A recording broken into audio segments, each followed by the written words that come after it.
সেদিন ছিল শুক্রবার। লাঞ্চের পর আমাদের একটা প্রোগ্রাম ছিল। প্রোগ্রাম বলতে আমার ছোট ভাইয়ের জন্মদিন ছিল সেদিন। আমাদের বের হওয়ার প্ল্যান ছিল 3টায়, বাট আমরা বের হয়েছিলাম 5টার পরে।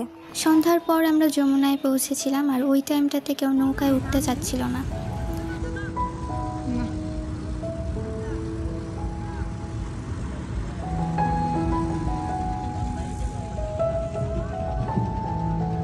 আমরা কিছুক্ষণ যমুনার পাড়ে বসে থেকে রওনা দিলাম। আমাদের সাথে নানুমণি আর নানা ভাই ছিল। সো আমাদের নেক্সট প্ল্যান হলো নানুমণি নানা ভাইকে বাসায় নামিয়ে দিয়ে ওখান থেকে আমার আম্মু আর বাবাকে পিক করব। যমুনা রোডে সোডিয়াম লাইট, আর সোডিয়াম লাইটে পিকচার্স অ্যান্ড ভিডিওস খুব ভালো আসে। তো আমরা ওইখানে নামলাম, যে যার যার মতো ছবি তুললো।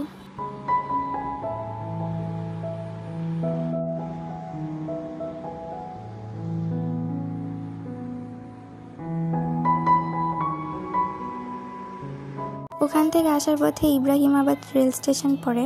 রেল স্টেশনটা অনেক বড় আর অনেক সুন্দর। তো আমরা ওখানেও কিছু পিকচার্স তুললাম।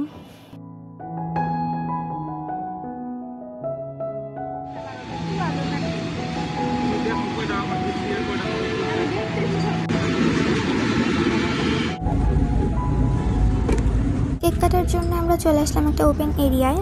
এটা হলো Chikli resort and convention centre. অনেক বাতাস থাকার কারণে ক্যান্ডেলস জ্বালাতে আমরা ব্যর্থ হই। তো আমরা ক্যান্ডেল ছাড়াই কেক কাটলাম।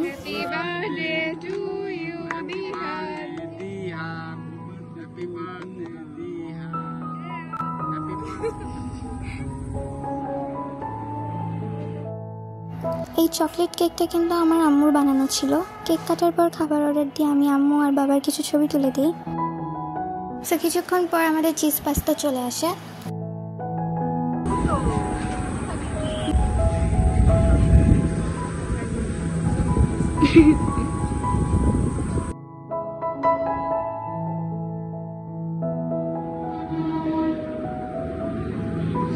এদিনকার ওয়েদারটা এত সুন্দর ছিল, এর জন্য এনভায়রনমেন্টটা অনেক ভালো ছিল।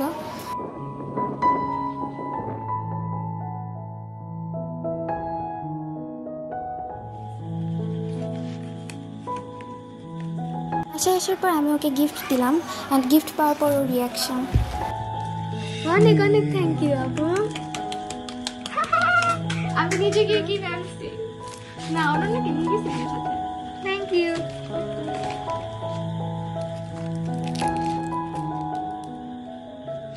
মেরে দে মেরে দে। বলো প্রাইস বলতে পারি না।